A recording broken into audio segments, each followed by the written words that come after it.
여러분, 안녕하세요. 오늘은 여러분께 아주 솔직한 질문 하나를 드리고 싶습니다. 어젯밤에 화장실 몇 번 가셨어요? 한 번? 두 번? 혹시 세 번 이상 가신 분도 계시죠? 새벽 2시쯤 되면 갑자기 아랫배가 묵직해지면서 눈이 번쩍 떠집니다. 아, 또 화장실이구나 싶어서 일어나는데 온몸이 청은망은이에요.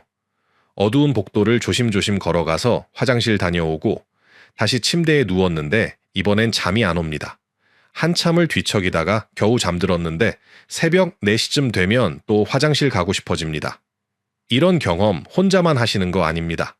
절대로요. 옆집 할머니도, 매일 아침 공원에서 만나는 친구분도, 교회에서 옆에 앉으신 집사님도 비슷한 고민을 하고 계십니다. 그런데 대부분은 이렇게 생각하세요. 나이 들면 다 그런 거 아니야? 그냥 참고 살아야지 뭐. 그런데 여러분, 정말 그럴까요? 제가 외래 진료실에서 만나는 어르신들 중에 이런 말씀 하시는 분들이 정말 많습니다. 밤에 화장실 자주 가는 게 너무 힘들다고요. 잠을 제대로 못 자니까 낮에도 피곤하고 머리도 멍하고 친구들 만나도 졸립다고 하십니다. 지금 제가 말씀드린 이 증상을 의학 용어로는 야간요라고 부릅니다. 밤에 소변을 보러 일어나는 증상이죠. 의학적으로는 잠자는 동안 소변을 보기 위해 한 번 이상 일어나면 야간요라고 정의합니다. 그런데 한 번 정도는 나이 드시면 흔한 일이에요. 그래서 보통은 밤에 2번 이상 화장실에 가는 경우를 치료가 필요한 야간요로 봅니다. 그럼 이 야간요 얼마나 많은 분들이 겪고 계실까요? 놀라운 통계를 하나 말씀드리겠습니다. 65세 이상 어르신 중 절반 이상이 야간요를 경험하고 계십니다. 나이가 들수록 이 비율은 더 높아지고요. 여러분, 이게 무슨 뜻일까요? 여러분만의 문제가 아니라는 겁니다. 하지만 많은 분들이 겪는다고 해서 그냥 넘어가도 되는 문제는 절대 아닙니다. 여기서 제가 오늘 여러분께 꼭 말씀드리고 싶은 게 있습니다. 야간요는 단순한 불편함이 아닙니다. 이건 여러분의 몸이 보내는 중요한 신호입니다. 무슨 신호냐고요? 지금 여러분의 건강 어딘가에 문제가 생기고 있다는 신호입니다. 그리고 이 야간요를 그냥 방치하면 여러분의 삶 전체에 영향을 미치게 됩니다. 어떻게 영향을 미치는지는 조금 이따가 자세히 말씀드리겠습니다. 오늘 제가 여러분께 드릴 이야기는 크게 4가지입니다. 첫째, 야간요가 여러분의 삶을 어떻게 무너뜨리는지 정확하게 알려드리겠습니다. 수면은 물론이고 안전, 심지어 뇌 건강까지 위협받는다는 사실을 아셔야 합니다. 둘째, 왜 여러분은 밤마다 화장실에 가게 되는지 그 이유를 명쾌하게 설명해 드리겠습니다.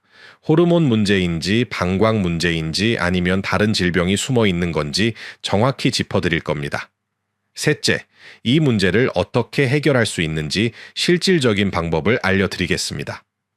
특히 오늘은 아주 흥미로운 해결책을 소개해 드릴 건데요.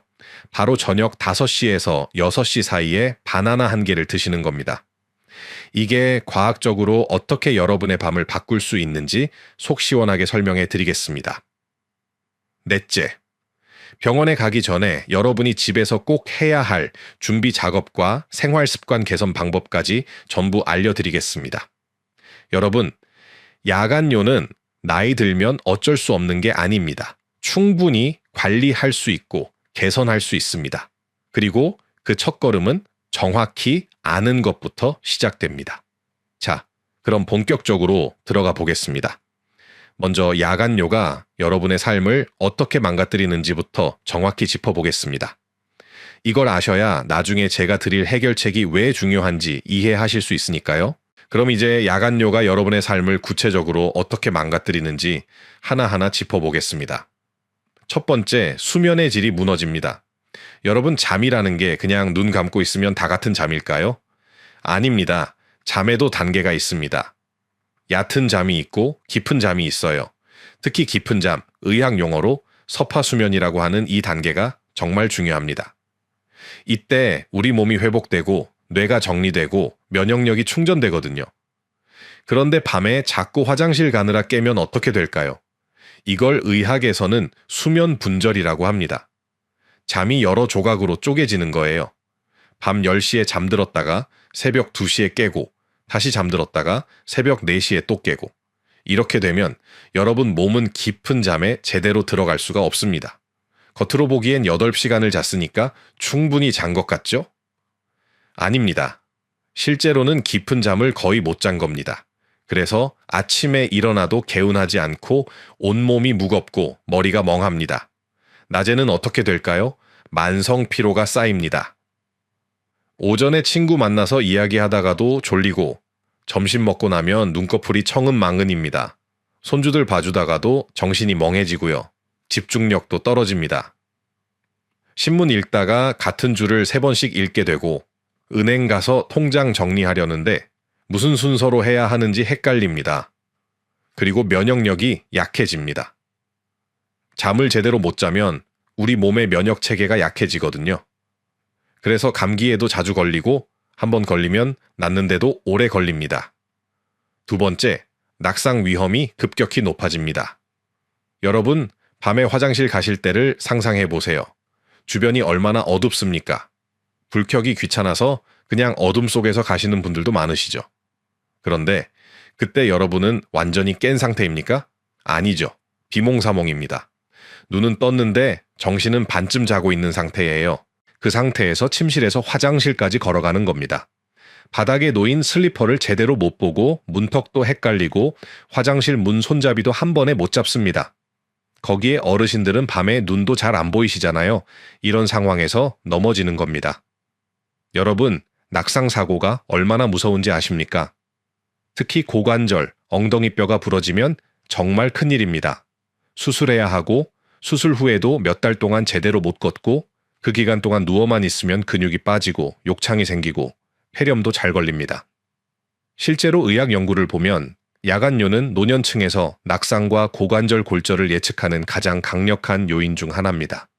밤에 화장실 자주 가시는 분들이 넘어질 확률이 훨씬 높다는 거죠. 세 번째, 뇌 건강이 서서히 무너집니다. 이건 당장 눈에 보이는 문제는 아닙니다. 하지만 장기적으로 보면 아주 심각합니다. 우리 뇌는 언제 청소를 할까요? 바로 밤에 깊은 잠을 잘 때입니다. 뇌 안에는 글림프 시스템이라는 청소 시스템이 있어요. 낮 동안 뇌를 쓰면서 생긴 노폐물들, 독성 물질들을 밤에 깊은 잠을 자는 동안 씻어내는 겁니다. 특히 중요한 게 아밀로이드 베타라는 물질입니다. 이게 뇌에 쌓이면 치매를 일으키거든요. 알츠하이머 치매 환자들의 뇌를 보면 이 물질이 덩어리로 쌓여 있습니다. 정상적으로는 밤에 깊은 잠을 자면서 이걸 계속 청소하기 때문에 문제가 안 생기는 거예요. 그런데 야간뇨 때문에 밤마다 잠을 못 자면 어떻게 될까요? 뇌 청소가 제대로 안 됩니다. 독성 물질이 조금씩 쌓이기 시작하는 거죠. 하루 이틀은 문제 없어요. 하지만 몇 달, 몇 년, 10년이 지나면서 서서히 쌓입니다. 그래서 기억력이 떨어집니다. 어제 먹은 저녁 메뉴가 생각 안 나고 아까 어디에 안경 뒀는지 기억 못하고 손주 이름도 헷갈립니다. 처음엔 그냥 나이 들어서 그러려니 하는데 점점 심해지면 경도인지 장애가 되고 나중엔 치매로 이어질 수 있습니다. 네 번째, 전반적인 삶의 질이 떨어집니다. 기분이 나빠집니다. 짜증이 늘고 우울해지고 사람 만나기도 귀찮아집니다. 원래 활발하시던 분들도 집에만 있으려고 하고 모임에도 안 나가시게 됩니다. 식욕도 떨어집니다. 피곤하니까 밥 먹기도 귀찮고 영양 상태도 나빠집니다. 그러면 체력이 더 떨어지고 병에 대한 저항력도 약해집니다. 가족들과의 관계도 영향을 받습니다.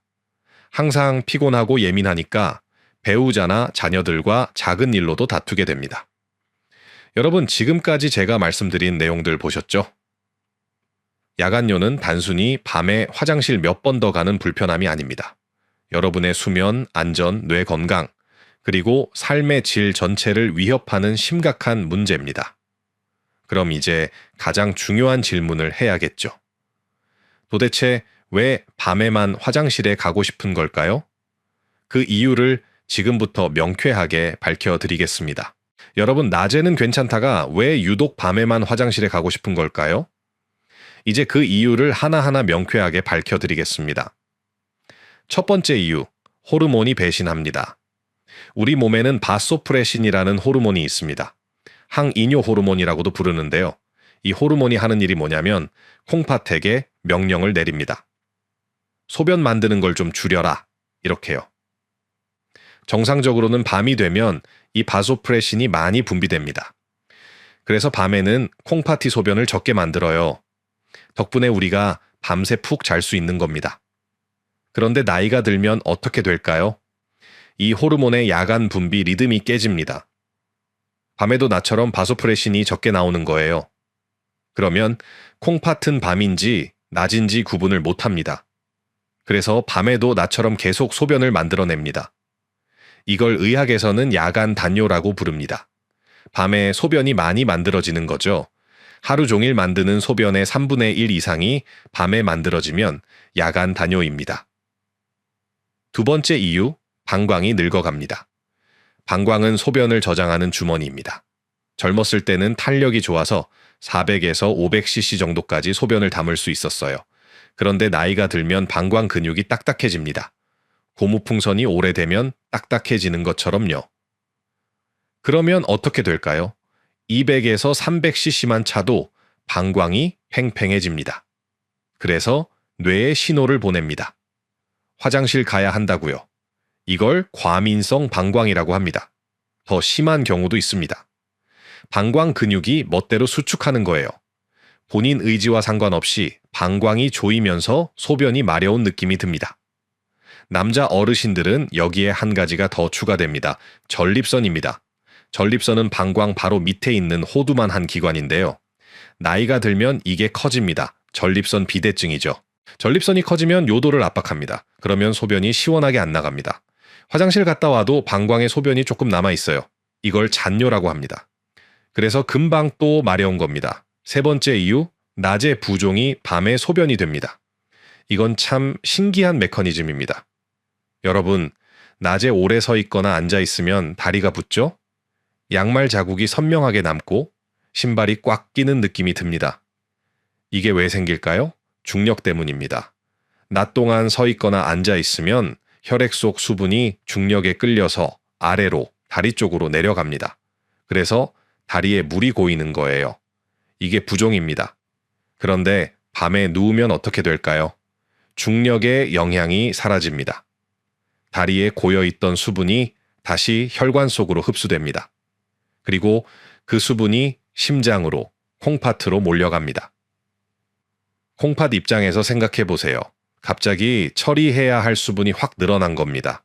그러면 콩팥은 어떻게 할까요? 당연히 소변을 만들어서 배출해야죠. 그래서 밤에 소변이 많이 만들어지는 겁니다. 특히 심장이 약하신 분들, 콩팥 기능이 떨어진 분들, 하체 순환이 안 좋으신 분들은 이 현상이 더 심합니다. 네 번째 이유, 가짜 신호입니다.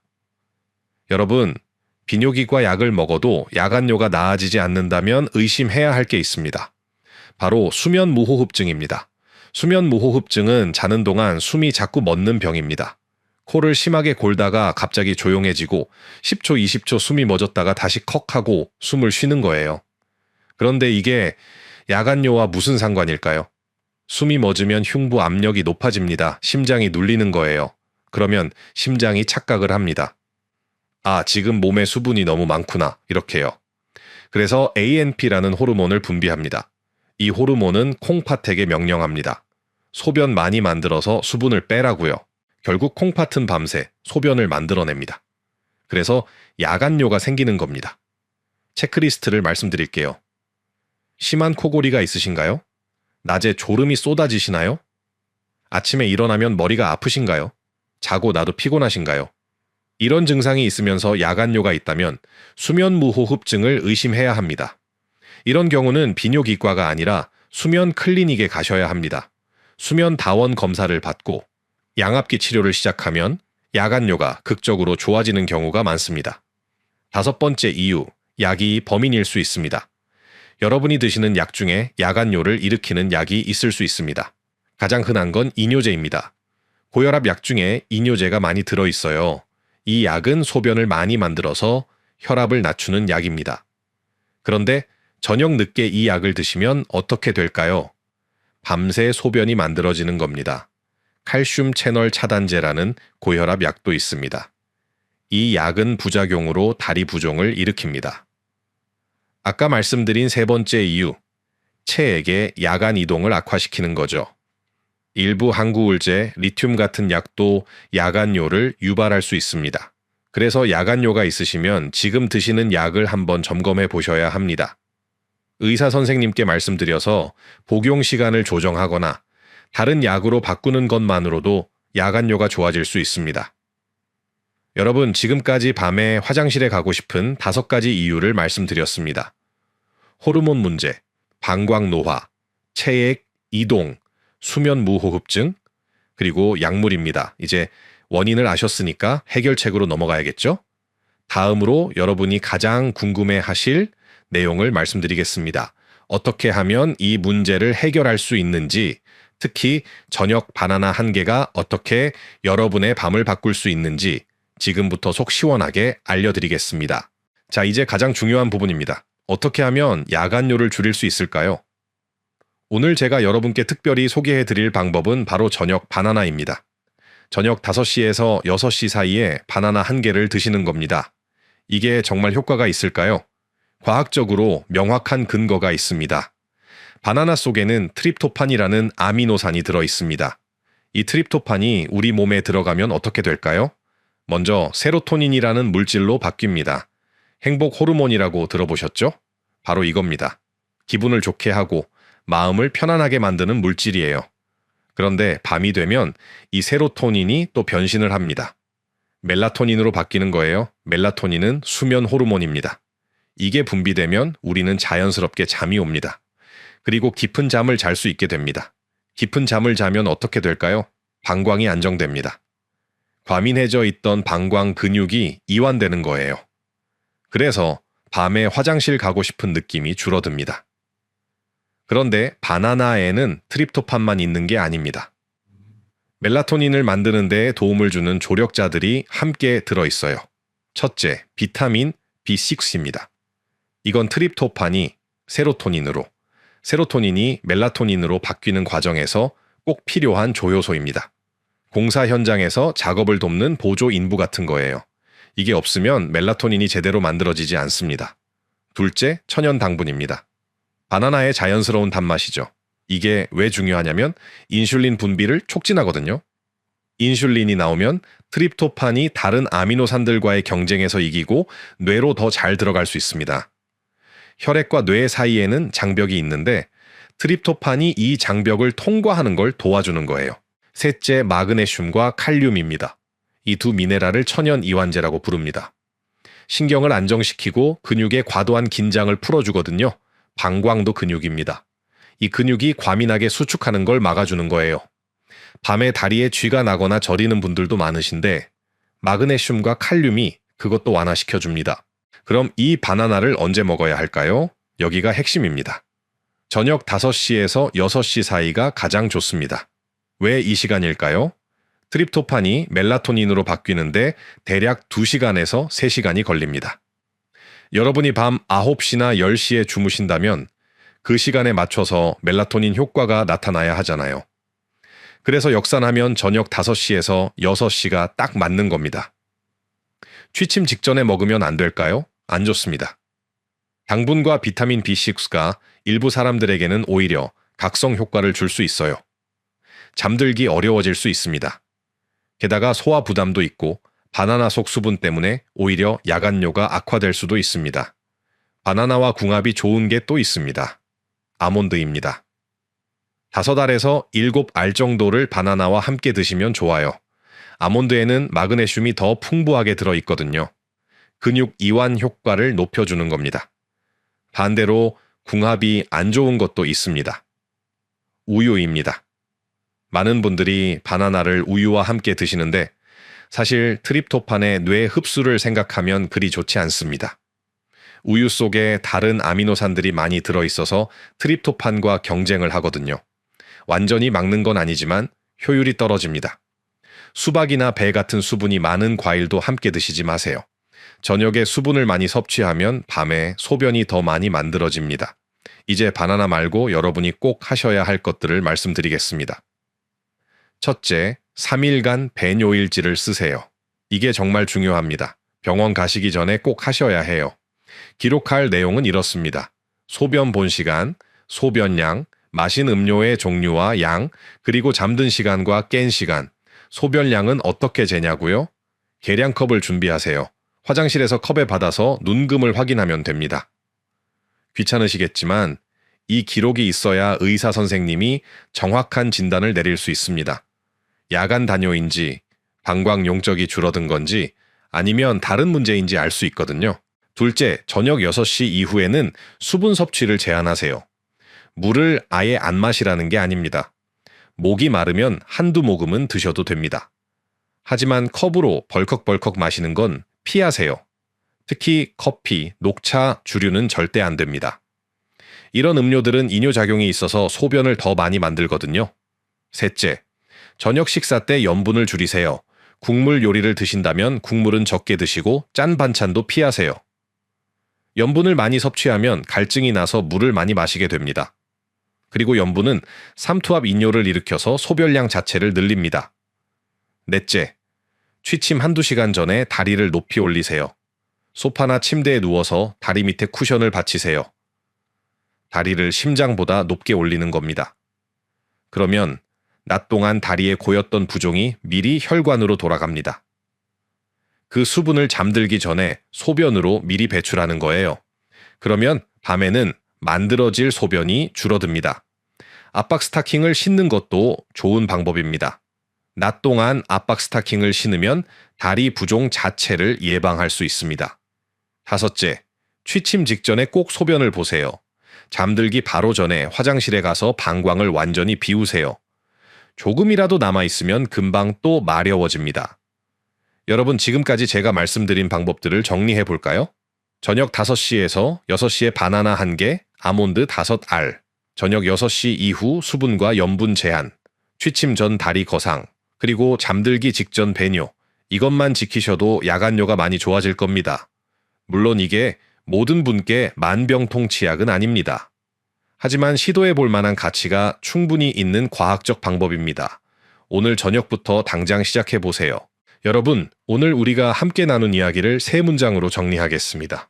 첫째, 야간뇨는 나이 들면 어쩔 수 없는 게 아니라 관리하고 개선할 수 있는 문제입니다. 둘째, 밤에 화장실에 가게 되는 이유는 호르몬 변화, 방광 노화, 체액 이동, 수면 무호흡증, 약물 등 명확한 원인이 있습니다. 셋째, 저녁 5시에서 6시 사이 바나나 1개와 함께 생활 습관을 바꾸면 충분히 나아질 수 있습니다.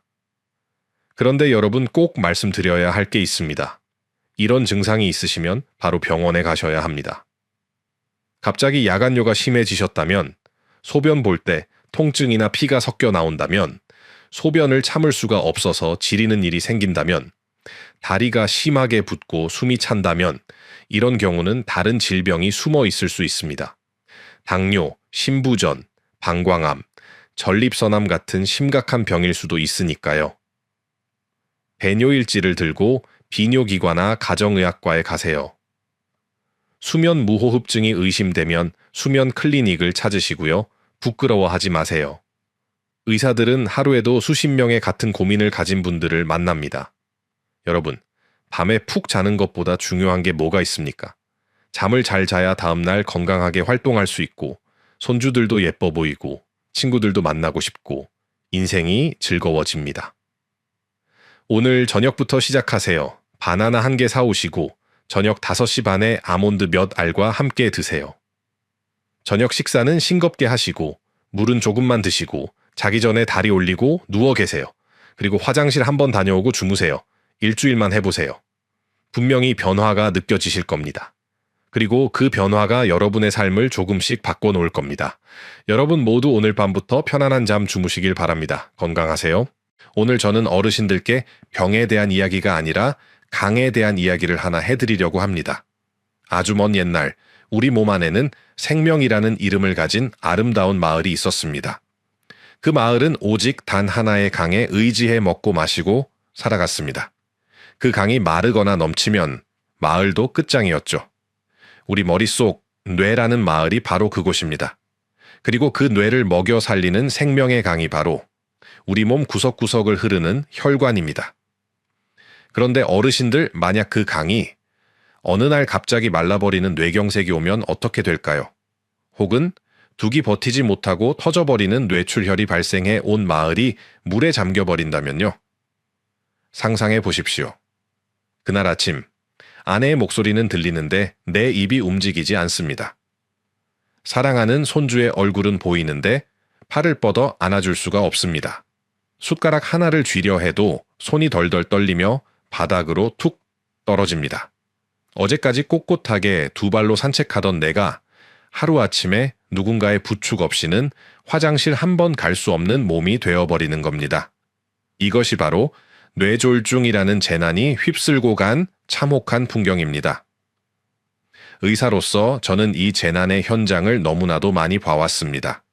평생 굳건하게 가족을 지켜오신 아버지가 자식들 앞에서 말 한마디 제대로 못하고 눈물만 흘리시는 모습을 보았습니다.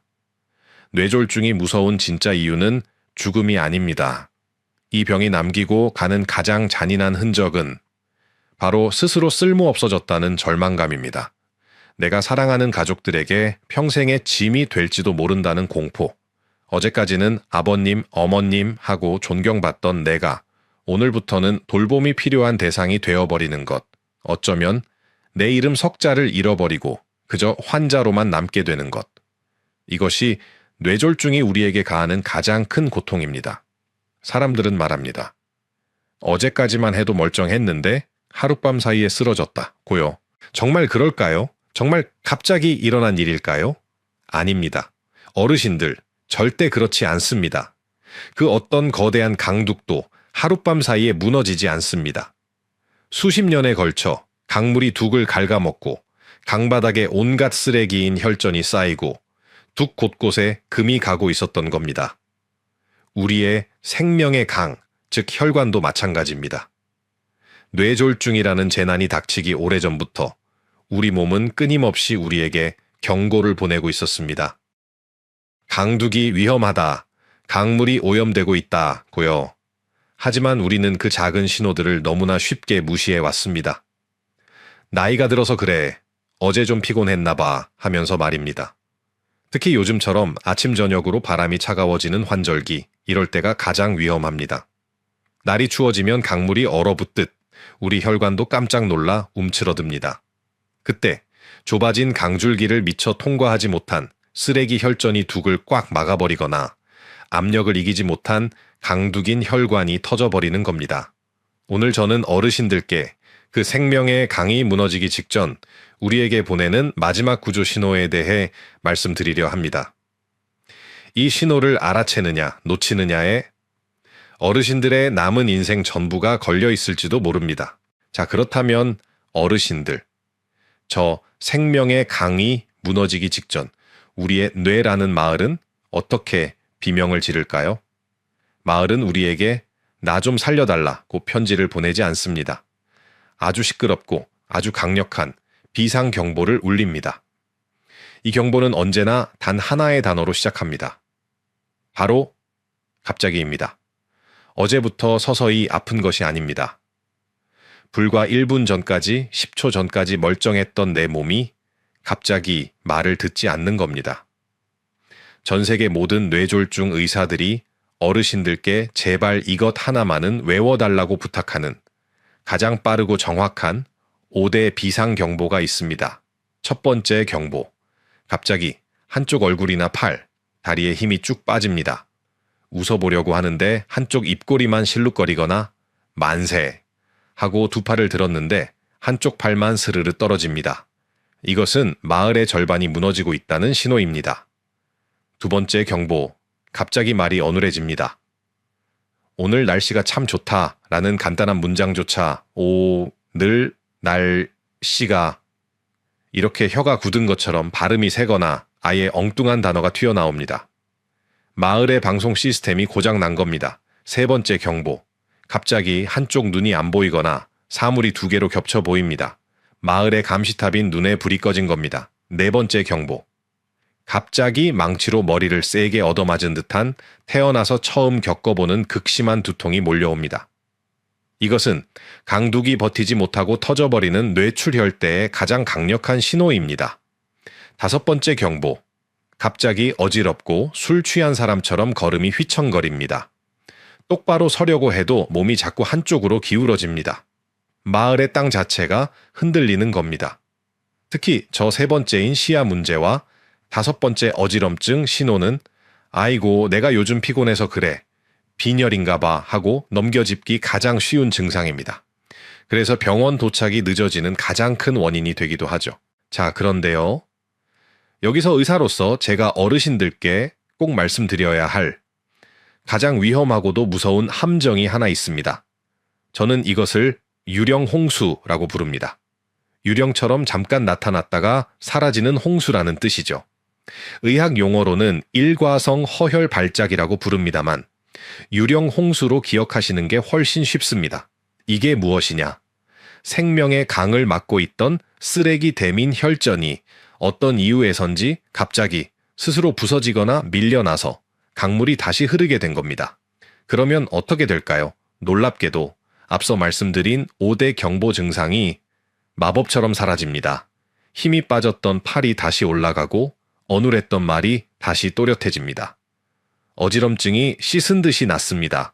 불과 10분, 30분 만에 모든 것이 정상으로 돌아옵니다. 그럼 사람들은 어떻게 할까요? 대부분 안도의 한숨을 내쉽니다. 아, 다행이다. 내가 그냥 잠깐 피곤했나 봐. 병원 갈 뻔했네. 이젠 괜찮아졌으니 내일 가보지 뭐. 큰일 난 줄 알았는데 아니었구나. 어르신들, 이것은 기회가 아니라 저주입니다. 이 유령 홍수는 절대로 괜찮다는 신호가 아닙니다.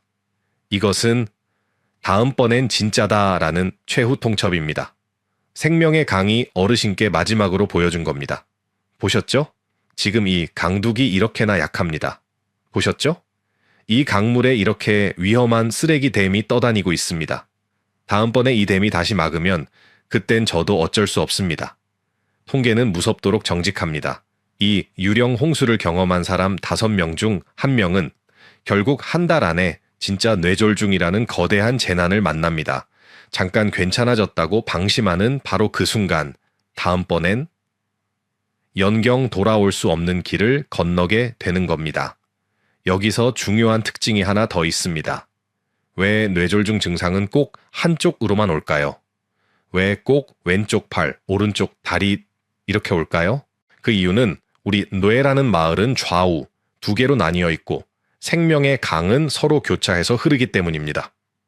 오른쪽 뇌는 우리 몸의 왼쪽을 담당하고 왼쪽 뇌는 우리 몸의 오른쪽을 담당합니다.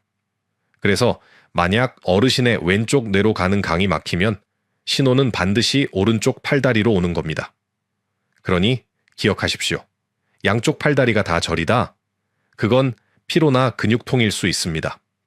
하지만 유독 한쪽 팔만 자꾸 내려가거나 유독 한쪽 다리만 무겁게 끌린다면 그건 절대 우연이 아닙니다. 그건 반대편, 뇌가 지금 죽어가고 있다고 보내는 구조 신호입니다. 판단하지 말고 행동하라. 이 5가지 신호 혹은 유령 홍수가 느껴지는 그 순간, 어르신의 역할은 판단하는 것이 아닙니다. 이게 진짜 뇌졸중일까? 병원 갈 정도인가? 이런 고민을 하는 판단자가 되어서는 안 됩니다. 어르신의 유일한 역할은 즉시 119를 부르는 신고자입니다. 진짜인지 가짜인지는 병원의 의사들이 판단할 일입니다. 뇌졸중은 우리에게 2번의 기회를 주지 않습니다. 그 갑자기의 순간, 그 유령 홍수의 순간을 놓치면 그 다음은 영영 돌아오지 못합니다. 그렇다면 어르신들, 도대체 왜, 그리고 누가 우리의 그 평화롭고 맑았던 생명의 강인 혈관을 이토록 처참한 재난의 현장으로 만든 걸까요? 사람들은 흔히 운이 나빴다고 말합니다.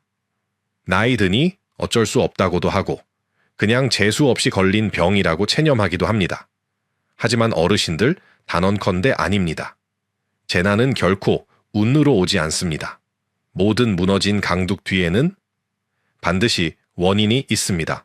오늘 저는 의사로서 우리의 생명의 강을 파괴해 온 진짜 범인, 네 녀석을 어르신들께 고발하려 합니다. 첫 번째 범인은 보이지 않는 망치입니다. 바로 고혈압입니다.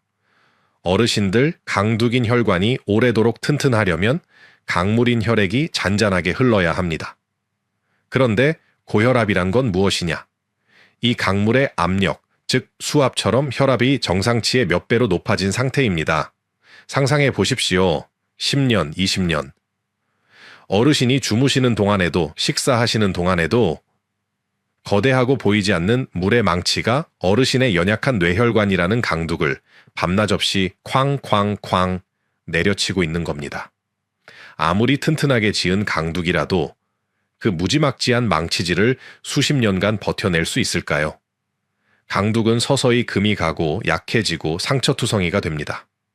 그러다가 가장 약한 어느 한 부분이 그 압력을 버티지 못하고 툭 하고 터져버리는 겁니다.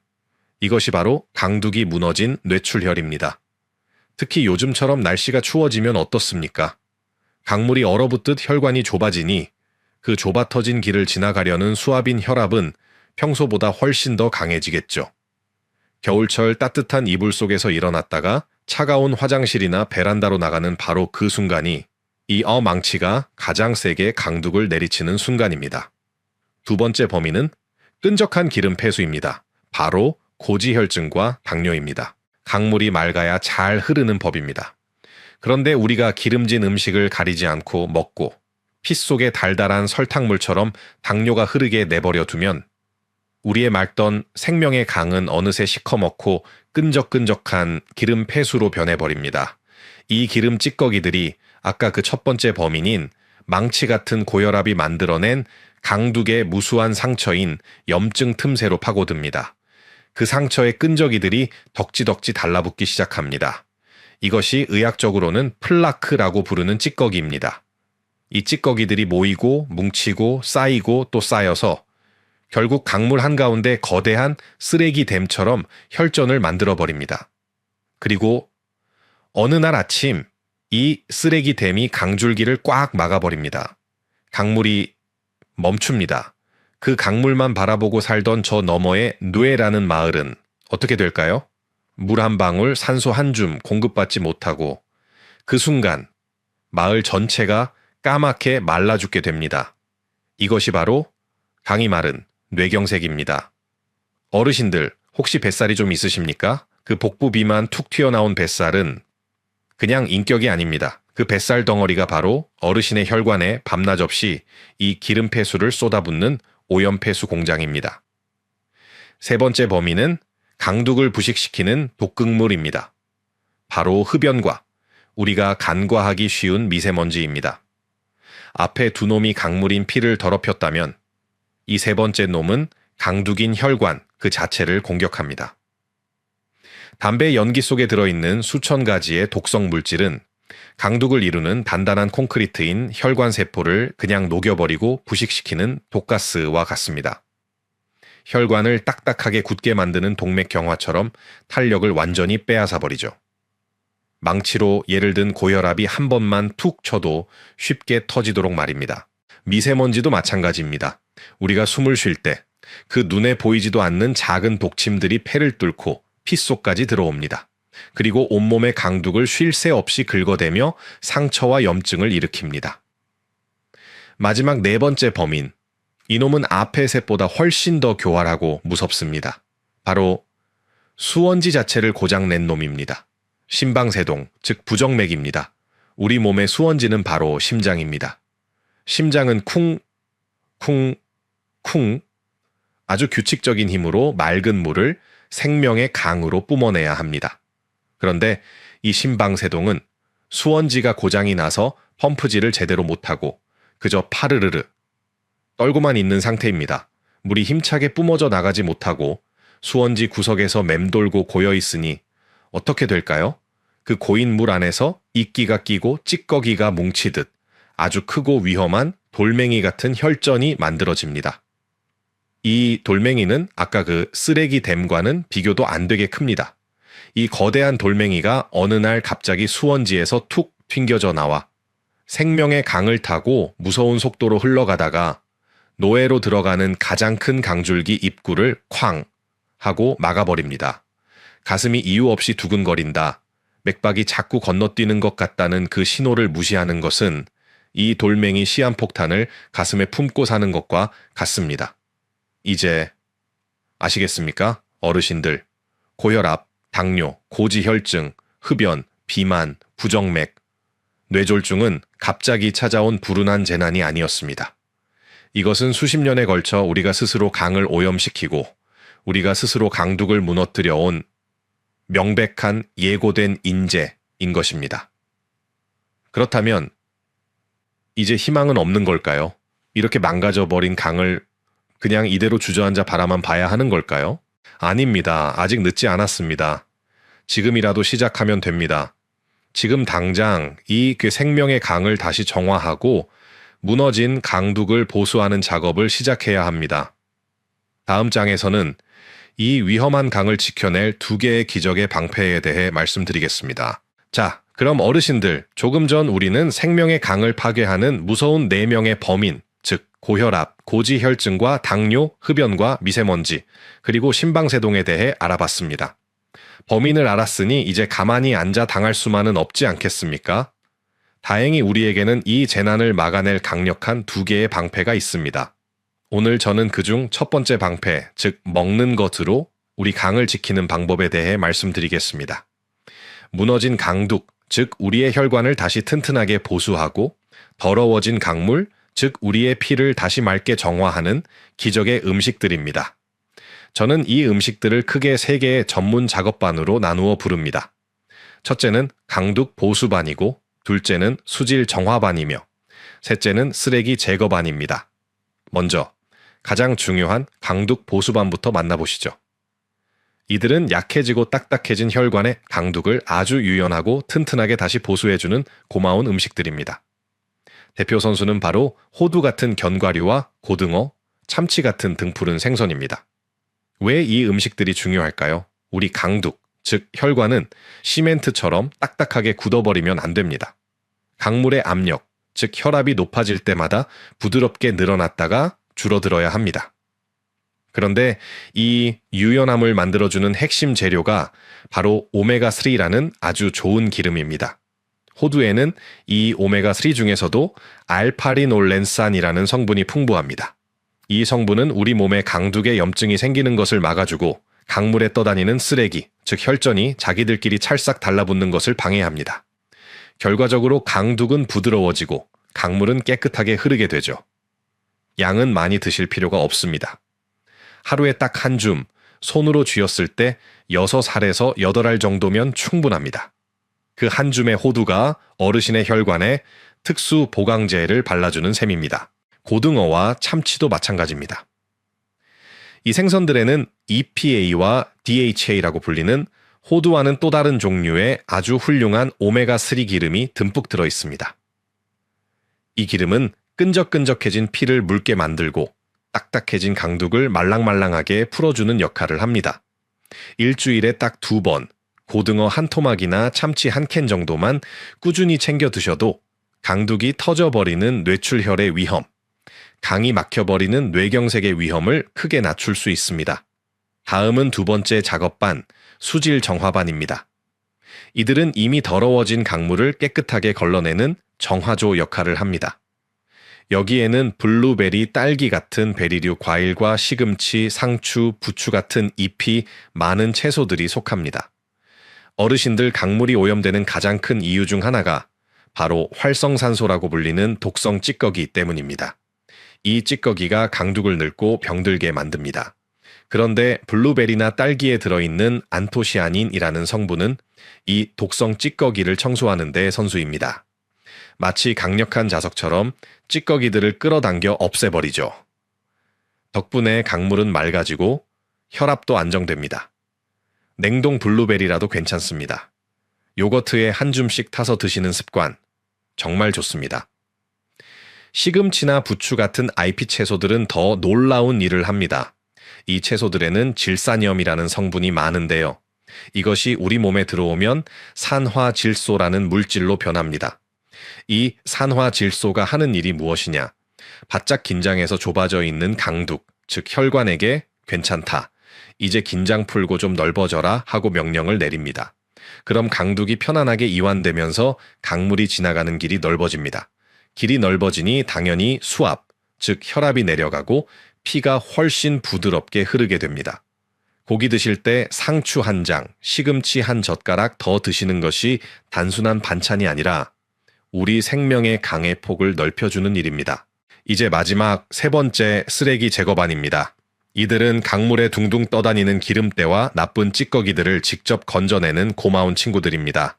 바로 사과, 배처럼 속이 하얀 과일과 콩, 두부, 렌틸콩 같은 콩 종류입니다. 사과나 배의 풍부한 식이섬유는 강물 속에 떠다니는 나쁜 기름때, 즉 콜레스테롤을 스펀지처럼 흡착합니다. 그리고는 그걸 꽉 붙잡은 채로 몸 밖으로 함께 나가버립니다. 네덜란드에서 수만 명을 연구해보니 이런 하얀 속살 과일을 꾸준히 먹은 사람들이 뇌졸중 위험이 절반 넘게 줄었다는 보고도 있습니다. 아침에 드시는 사과 한 쪽이 밤새 쌓인 강물의 찌꺼기를 청소해 주는 겁니다. 콩과 두부는 최고의 건축 재료입니다. 우리 몸은 단백질로 이루어져 있습니다. 그런데 붉은 고기 같은 동물성 단백질은 강둑을 튼튼하게 만들기도 하지만 어쩔 수 없이 기름 폐수인 포화지방을 함께 버립니다. 하지만 콩이나 두부 같은 식물성 단백질은 폐수는 전혀 버리지 않으면서 강둑을 보수할 훌륭한 건축 재료만 공급해 줍니다. 콜레스테롤도 없고 혈당도 안정시켜주니 생명의 강 입장에서는 이보다 더 고마운 재료가 없는 셈이죠. 고기 한 점 덜 먹고 두부 반모 더 먹자. 이것이 어르신들의 강을 지키는 아주 현명한 습관입니다. 자, 이렇게 세 개의 작업반이 열심히 강을 청소하고 보수해도 우리가 계속해서 강에 새로운 쓰레기를 갖다 버리면 아무 소용이 없겠죠. 그래서 이 첫 번째 방패가 제대로 작동하려면 반드시 피해야 할 4가지 독극물이 있습니다. 첫째, 짠 음식입니다. 국물, 찌개, 젓갈, 소금, 즉 나트륨은 강둑을 뻣뻣하게 굳게 만들고 강물의 양을 억지로 늘려서 수압, 즉 혈압을 높이는 주범입니다. 둘째, 튀김류입니다. 기름에 튀긴 음식의 트랜스 지방은 그냥 시멘트 반죽을 강물에 붓는 것과 같습니다. 가장 빠르고 확실하게 강을 막아버립니다. 셋째, 가공육입니다. 햄, 소시지, 베이컨. 이것들은 강둑에 직접 염증을 일으키는 산업 폐기물입니다. 넷째, 인스턴트 식품입니다. 라면이나 과제는 우리가 상상하는 것보다 훨씬 많은 소금과 나쁜 지방이 숨어 있습니다. 결국 핵심은 간단합니다, 어르신들. 강둑 보수반과 정화반을 매일 식탁에 부르시고 독극물을 버리는 일을 오늘부터 멈추시는 겁니다. 그것이 생명의 강을 지키는 첫 번째 방패를 완성하는 길입니다. 어르신들, 첫 번째 방패인 음식 이야기 잘 들으셨습니까? 우리는 이제 강둑 보수반과 수질 정화반을 불러서 우리 생명의 강을 튼튼하고 깨끗하게 만드는 법을 알게 되었습니다. 하지만 아무리 강둑을 보수하고 물을 정화해도 강물이 흐르지 않고 한 곳에 고여 있다면 어떻게 될까요? 고인 물은 썩기 마련이고 온갖 쓰레기들이 뭉쳐 거대한 댐을 만들기 딱 좋은 환경이 됩니다. 그래서 우리에게는 두 번째 방패가 필요합니다. 이 방패의 임무는 우리 생명의 강이 절대로 멈추거나 고이지 않게 매일 힘차게 흐르도록 만드는 기적의 습관입니다. 이 습관의 첫 번째 핵심은 바로 걷기입니다. 왜 하필 걷기일까요? 가만히 앉아있거나 누워있는 시간이 길어지면 우리 생명의 강은 흐름을 잃고 아주 느릿느릿 거의 멈춘 듯이 흐릅니다. 바로 그때가 피가 끈적하게 뭉쳐서 쓰레기됨, 즉 혈전이 만들어지는 가장 위험한 순간입니다. 하지만 어르신들께서 자리에서 일어나 가볍게 걷기 시작하시면 우리 몸의 근육들이 마치 펌프처럼 작동하기 시작합니다. 이 펌프들이 강물을 힘차게 밀어주어 강물이 흐르는 속도, 즉 유속을 건강하게 높여줍니다. 강물이 힘차게 흐르면 작은 찌꺼기들이 한데 뭉칠 틈도 없이 씻겨 내려가 버립니다. 그렇다고 운동해야지 하고 갑자기 숨이 턱까지 차도록 뛰거나 무거운 것을 드시면 절대 안 됩니다. 그것은 이미 약해진 강둑에 일부러 홍수를 일으켜 터뜨려 버리는 것과 같습니다. 순간적으로 혈압이 치솟아 뇌출혈을 일으킬 수 있습니다. 우리가 할 일은 홍수가 아니라 일정한 흐름을 만드는 것입니다. 하루에 딱 30분, 팔을 가볍게 흔들며 조금 숨이 차네 할 정도로만 걸어주십시오. 그 30분의 걸음이 어르신의 생명의 강에 쓰레기가 쌓이지 않게 하는 가장 강력하고 안전한 물길 관리입니다. 그리고 중요한 것이 하나 있습니다. 운동은 꼭 해가 뜬 후에 날이 따뜻할 때 하셔야 합니다. 새벽에 차가운 공기는 우리 강둑, 즉 혈관을 꽝 얼어붙게 만들듯이 위험하게 수축시킵니다. 따뜻한 방에 계시다가 갑자기 차가운 밖으로 나가는 것. 그것이 강둑에는 가장 큰 충격입니다. 절대 잊지 마십시오. 두 번째 방패의 또 다른 핵심은 물 마시기입니다. 이것은 걷기만큼이나 어쩌면 그보다 더 중요할 수 있습니다. 우리가 앞에서 고지혈증이나 당뇨가 강물을 끈적한 기름 폐수로 만든다고 말씀드렸죠. 피가 끈적해지면 강물이 잘 흐를 수 없습니다. 조금만 좁은 길을 만나도 꽉 막혀버립니다. 이때 우리가 물을 마시면 이 끈적해진 강물에 맑은 새 물을 부어주는 것과 같습니다. 강물이 묽어지고 부드러워지며 훨씬 더 매끄럽게 흐를 수 있게 됩니다. 하루에 6잔에서 8잔 정도의 물이면 충분합니다. 커피나 달달한 음료수, 짠 국물이 아닙니다. 아무것도 타지 않은 맑은 물이어야 합니다. 특히 아침에 일어나자마자 마시는 첫물 한 잔. 저는 이것을 생명의 마중물이라고 부릅니다. 밤새 우리가 잠든 사이 우리의 강물은 거의 멈춘 듯이 정체되어 있었습니다. 이때 마시는 그 한 잔의 물이 밤새 끈적해지고 고여있던 생명의 강에 이제 다시 흐르자 하고 시동을 걸어주는 가장 중요한 마중물이 되는 겁니다. 마지막으로 두 번째 방패를 완성하는 것은 새로운 오염원을 막는 것입니다.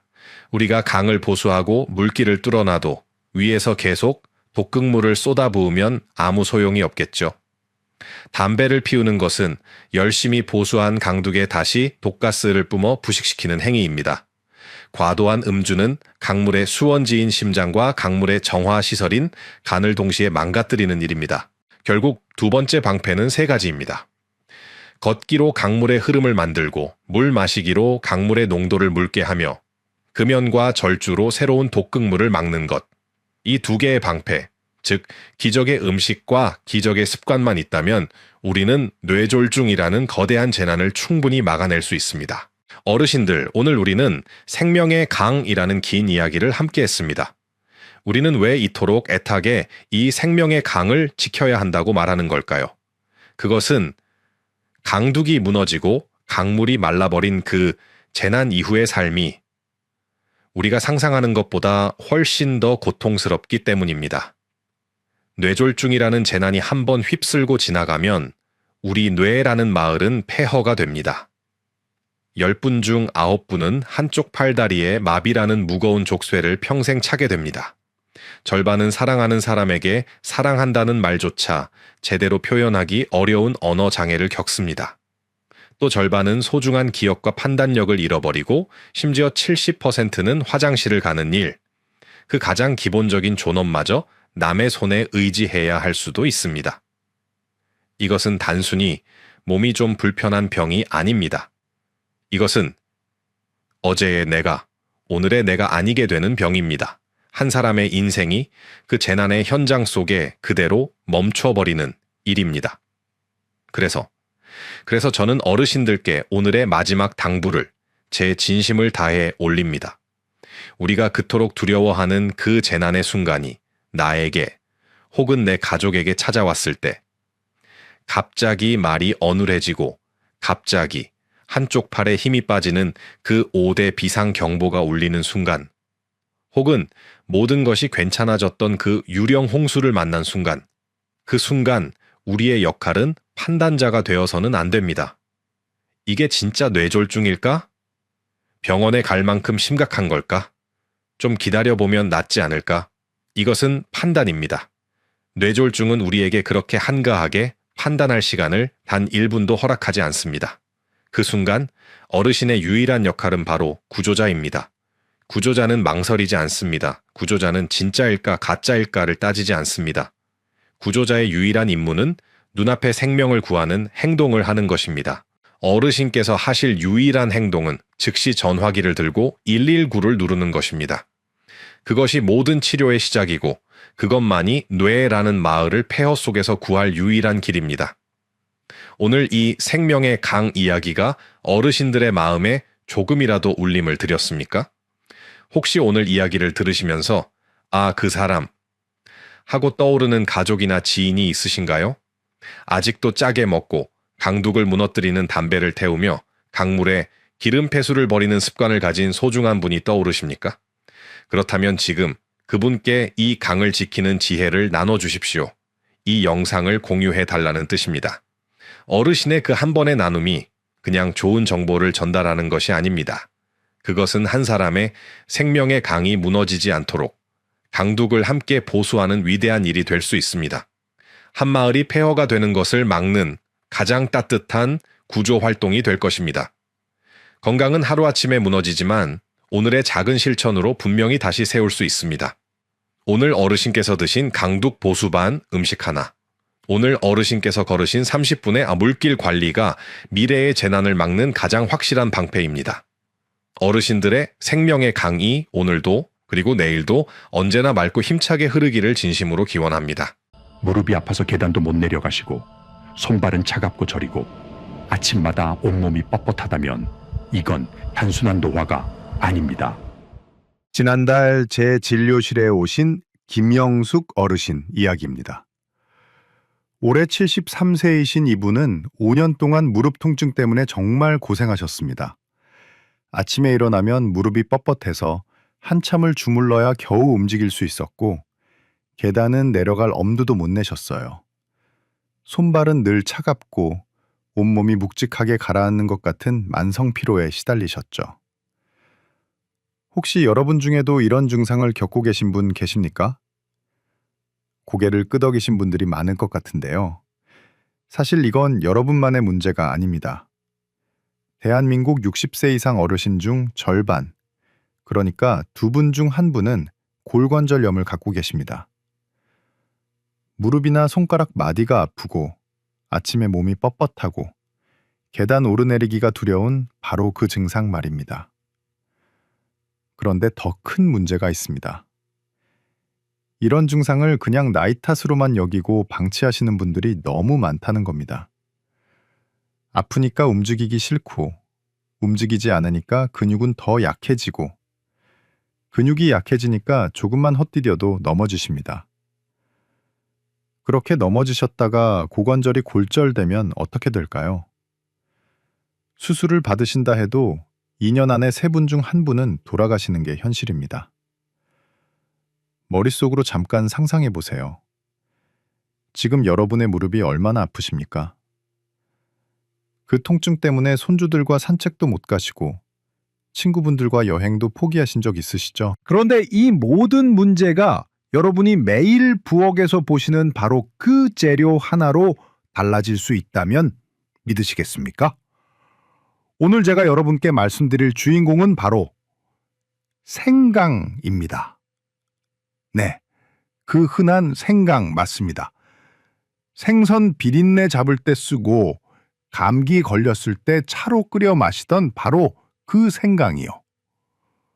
하지만 여러분, 이 생강이 단순히 몸을 따뜻하게 해주는 것을 넘어서 여러분 몸속에서 조용히 망가뜨리고 있는 염증을 잡아주고 관절 통증을 줄여주고 심지어 치매까지 예방해 줄 수 있다는 사실을 아십니까? 저는 오늘 여러분께 3가지를 약속드리겠습니다. 첫째, 생강이 여러분의 관절 통증을 어떻게 줄여주는지 과학적으로 명확하게 설명해 드리겠습니다. 둘째, 노년기에 가장 무서운 치매를 생강이 어떻게 예방해 주는지 말씀드리겠습니다. 셋째, 여러분이 오늘 당장 실천할 수 있는 구체적인 생강 섭취법을 알려드리겠습니다. 하지만 그 전에 먼저 알아야 할 게 있습니다. 여러분 몸속에서 지금 이 순간에도 벌어지고 있는 염증이라는 문제, 그리고 그것이 얼마나 위험한지를 정확히 아셔야 합니다. 이걸 모르시면 생강을 드셔도 왜 드시는지, 얼마나 중요한지 실감하지 못하십니다. 오늘 이 영상이 도움이 되실 것 같다면 구독 버튼과 옆에 작은 종 모양 알림 설정 버튼을 꼭 눌러주십시오. 여러분의 건강을 지키는데 꼭 필요한 정보들을 계속 전해드리겠습니다. 자, 그럼 이제 본격적으로 시작해 보겠습니다. 여러분 몸속에서 지금 무슨 일이 벌어지고 있는지 함께 들여다보시죠. 김영숙 어르신이 처음 제 진료실에 오셨을 때를 잊을 수가 없습니다. 73세이신 어르신은 아침에 눈을 뜨면 무릎이 30분 동안 뻣뻣하게 굳어 화장실 가는 것도 힘드셨습니다. 손가락 마디는 퉁퉁 부어 있고 계단은 내려갈 엄두도 못 내셨죠. 가장 큰 문제는 넘어질까봐 집 밖에 나가는 게 너무 무섭다는 거였습니다. 여러분, 이게 한 분만의 이야기가 아닙니다. 대한민국 60세 이상 어르신 중 절반이 이런 골관절염으로 고통받고 계십니다. 특히 50세가 넘으면 여성분들이 남성보다 훨씬 더 많이 걸리십니다. 골관절염이 뭔지 쉽게 말씀드릴게요. 무릎뼈 끝에 붙어 있는 말랑말랑한 연골. 이게 자동차 타이어처럼 충격을 흡수해 줍니다. 그런데 이 연골이 세월이 지나면서 닳아 없어지면 뼈와 뼈가 직접 부딪힙니다. 쇠끼리 부딪히면 불꽃이 튀듯이 뼈끼리 부딪히면 엄청난 통증이 생기는 겁니다. 더 큰 문제는 이 닳아진 연골 조각들이 관절 안에서 둥둥 떠다니면서 염증을 일으킨다는 겁니다. 염증이 생기면 관절이 붓고 뜨겁고 빨갛게 변합니다. 김영숙 어르신도 저녁만 되면 무릎이 퉁퉁 부어서 바지가 끼었다고 하셨어요. 그런데 이 염증이 무릎에만 있는 게 아닙니다. 혈액 검사를 해보면 염증 수치가 높게 나오는데 이건 온몸에 염증이 돌아다니고 있다는 증거입니다. 이 염증 물질들이 혈관을 타고 돌면서 심장 혈관을 막기도 하고 당뇨를 악화시키기도 하고 뇌까지 올라가서 신경세포를 망가뜨리기도 합니다. 그리고 낙상입니다. 무릎이 아프니까 걸음걸이가 불안정해지고 근육도 약해지고 조금만 문턱에 걸려도 와르르 넘어지십니다. 65세 이상 어르신의 고관절 골절 원인 90% 이상이 바로 이런 낙상입니다. 고관절이 골절되면 수술을 받으신다 해도 2년 안에 3분 중 1분은 돌아가십니다.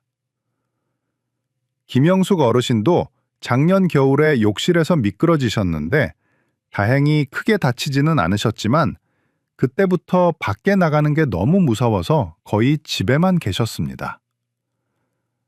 마지막으로 가장 무서운 게 치매입니다. 알츠하이머 치매는 베타 아밀로이드라는 독성 단백질이 뇌에 쌓이면서 생기는 병입니다. 이 독성 물질은 치매 증상이 나타나기 무려 20년 전부터 쌓이기 시작합니다. 그런데 몸속에 만성 염증이 있으면 이 독성 물질이 더 빨리, 더 많이 쌓입니다. 생각해 보십시오. 지금 무릎 아프고 손발 차가운 그 증상이 20년 후 손주 이름을 잊어버리고 집 가는 길을 헤매게 만들 수도 있다는 겁니다. 김영숙 어르신도 요즘 깜빡깜빡 하는 일이 잦아졌다고 하셨습니다. 가스 불 끄는 걸 잊고 약 먹는 시간을 놓치고 방금 한 말을 또 하시고요. 여러분, 이제 아시겠죠? 무릎 통증, 손발 저림, 만성 피로는 그냥 참고 넘길 일이 아닙니다. 이건 여러분 몸이 보내는 구조 신호입니다. 지금 이 순간에도 여러분 몸속에서는 염증이라는 불이 타오르고 있고 그 불길이 관절을 태우고 혈관을 막고 뇌를 망가뜨리고 있습니다. 오늘 영상이 도움이 되셨다면 좋아요 버튼 한 번만 눌러주십시오. 여러분의 작은 클릭이 더 많은 어르신들께 이 중요한 정보를 전하는데 큰 힘이 됩니다.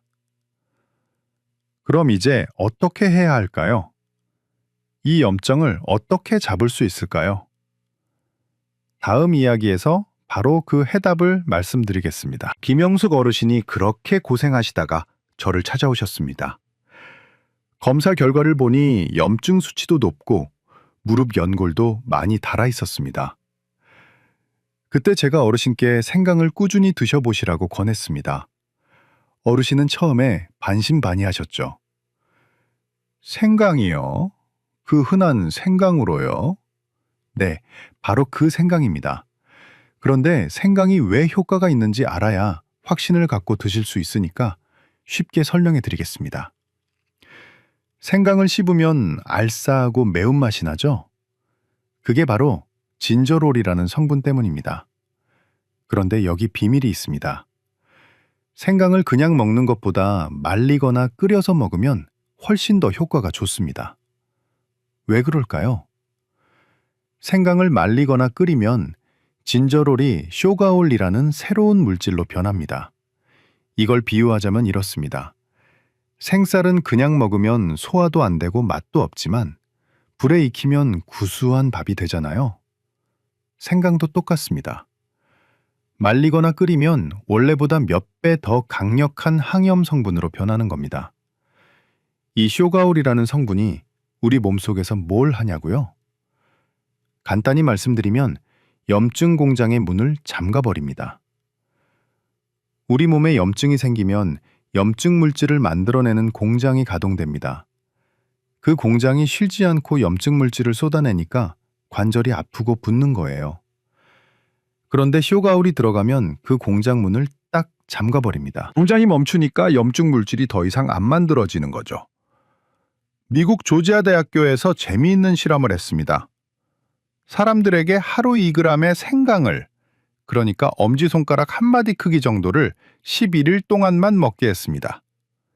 그리고 운동을 시켜서 근육통을 만든 다음 통증을 측정했더니 생강을 안 먹은 사람들보다 통증이 25% 줄어들었습니다. 단 11일 만에 25%입니다. 3개월 먹으면 얼마나 좋아지겠습니까? 왜 이런 효과가 나타나냐면 생강이 우리 척추와 뇌에서 통증을 느끼는 신호를 줄여주기 때문입니다. 마치 시끄러운 소리를 줄여주는 소음 차단 장치처럼요. 더 놀라운 건 있습니다. 미국 미시간 대학교와 콜로라도 대학교 연구팀이 자가 면역 질환 환자들을 연구했는데요. 생강을 먹었더니 환자들의 염증 수치가 확 떨어졌습니다. 우리 몸의 면역세포가 너무 과하게 활동하면서 정상 조직까지 공격하는 걸 생강이 진정시켜준 겁니다. 그리고 가장 중요한 뇌 건강 이야기입니다. 알츠하이머 치매는 베타아밀로이드라는 나쁜 단백질이 뇌에 쌓여서 신경세포를 죽이는 병이라고 말씀드렸죠.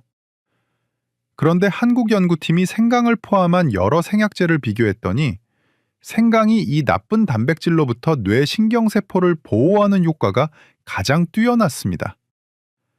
쉽게 비유하자면 이렇습니다. 뇌 신경세포는 귀한 도자기 같은 겁니다.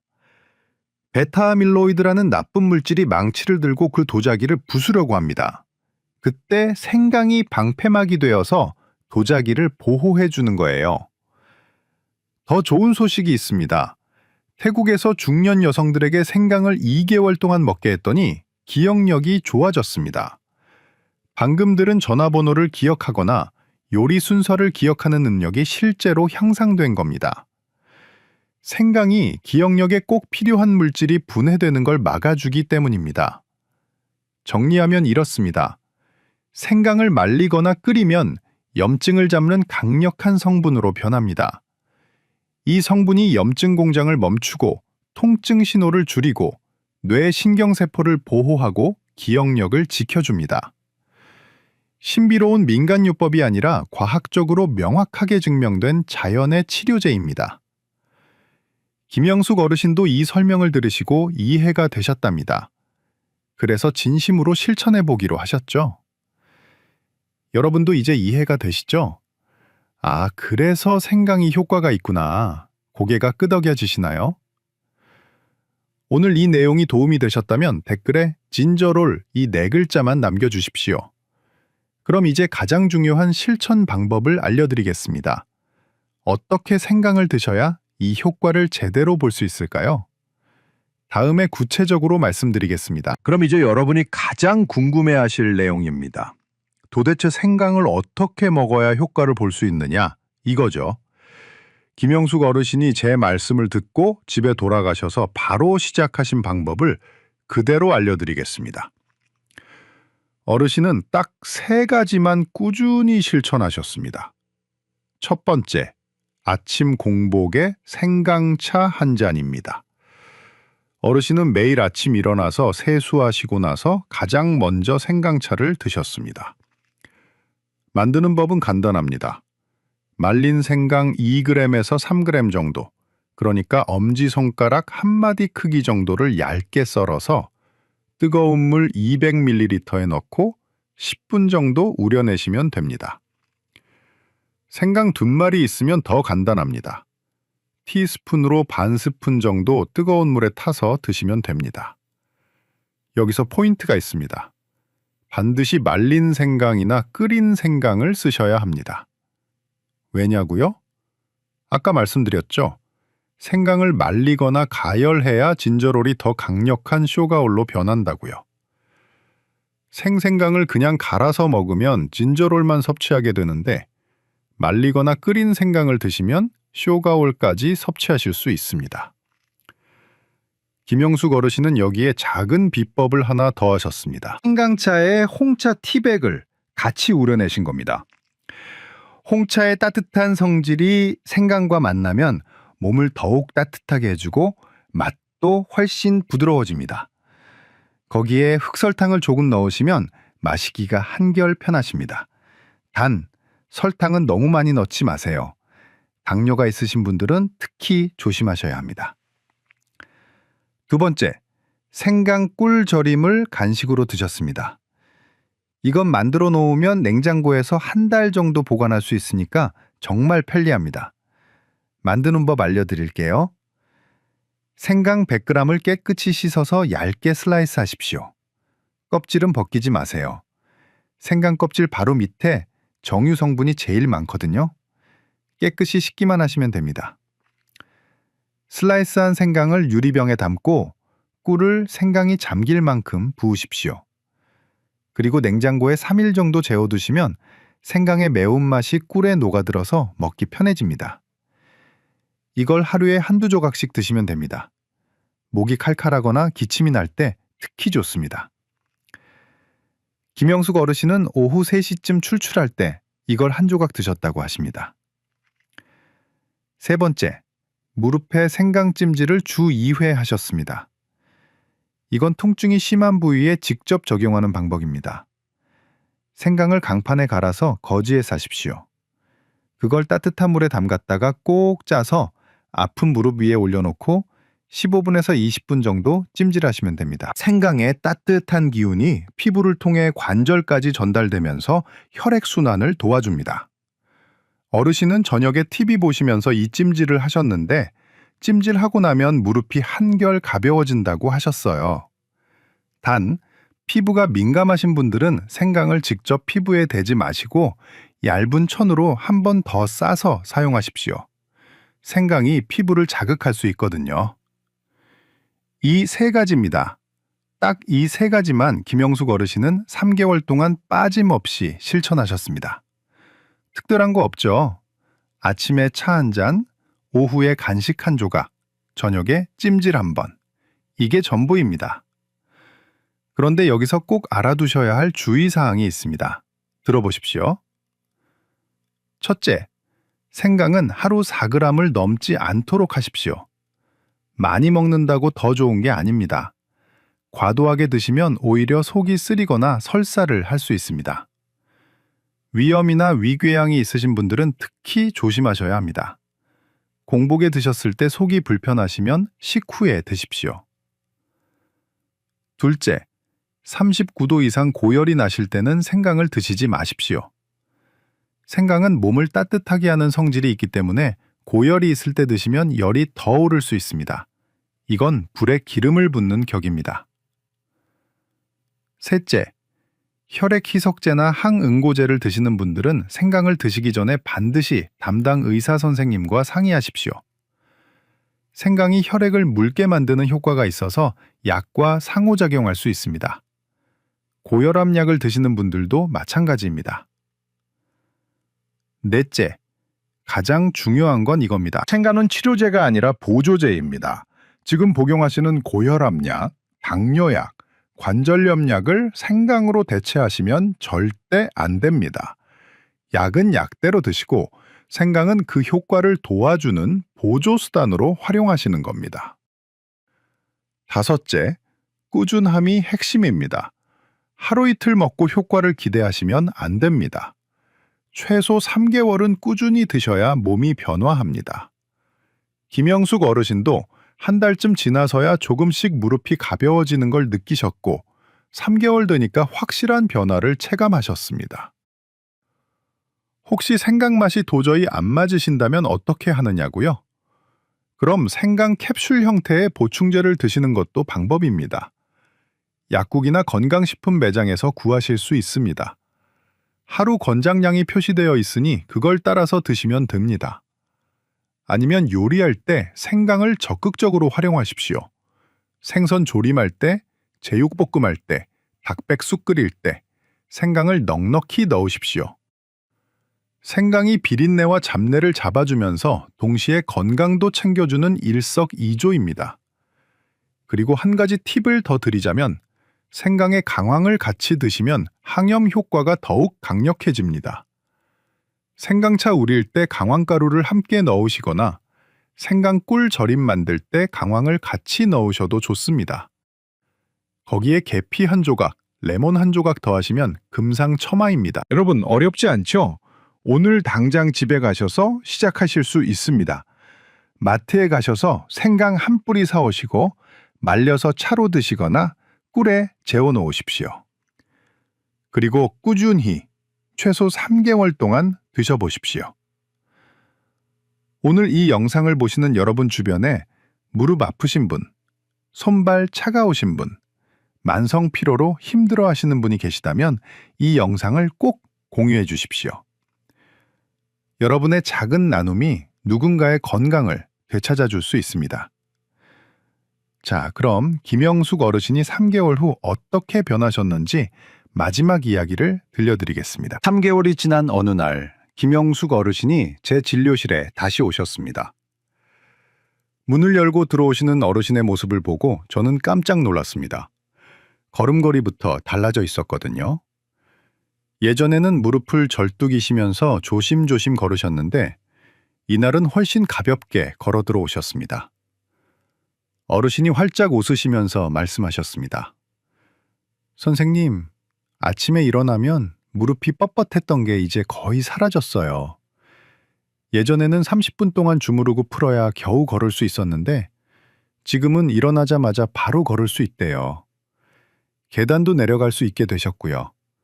물론 조심조심 내려가시긴 하지만 예전처럼 무릎에서 뚝뚝 소리 나고 찌릿한 통증이 올라오지는 않는답니다. 그래서 제가 혈액 검사를 다시 해드렸습니다. 결과를 보니 CRP 수치, 그러니까 염증 수치가 정상 범위로 떨어져 있었습니다. 3개월 전과 비교하면 절반 이하로 낮아진 겁니다. 어르신의 몸속에서 타오르던 염증의 불길이 잡힌 거죠. 더 놀라운 건 어르신의 표정이었습니다.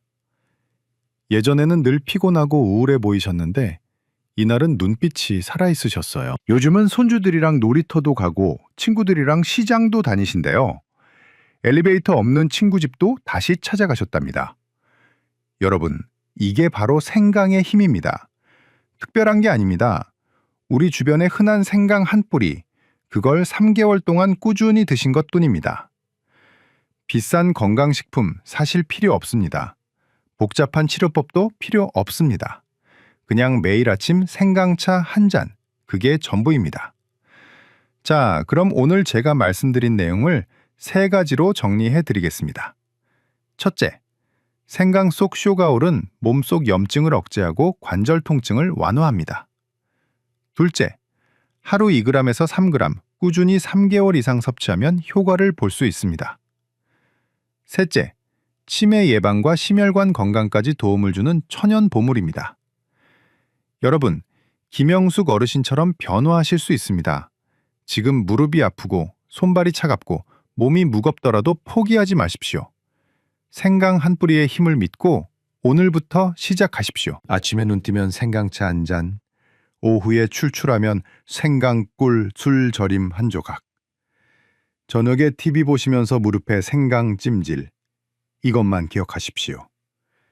3개월 후 여러분도 김영숙 어르신처럼 가벼운 걸음으로 손주들과 놀이터를 산책하실 수 있습니다. 친구들과 여행도 다시 가실 수 있습니다. 아침에 일어나면 상쾌한 기분으로 하루를 시작하실 수 있습니다. 건강한 노년은 여러분 손에 달려 있습니다. 작은 실천이 큰 변화를 만듭니다. 생강이라는 자연의 선물을 받아들이시고 꾸준히 드십시오. 여러분의 몸이 분명히 답해줄 겁니다. 저는 대학병원에서 20년 넘게 수많은 환자분들을 진료해 왔습니다. 그 중에 김영숙 어르신처럼 생강으로 건강을 되찾으신 분들을 정말 많이 봤습니다. 여러분도 할 수 있습니다. 지금 이 순간부터 시작하십시오. 오늘 바로 실천하시겠다고 결심하신 분들은 댓글에 숫자 2를 남겨주십시오. 여러분의 결심이 다른 분들께도 용기를 줄 겁니다. 그리고 3개월 후에 어떻게 변화하셨는지 다시 댓글로 알려주시면 그보다 더 큰 기쁨은 없을 것 같습니다. 건강한 노년을 진심으로 응원합니다. 감사합니다.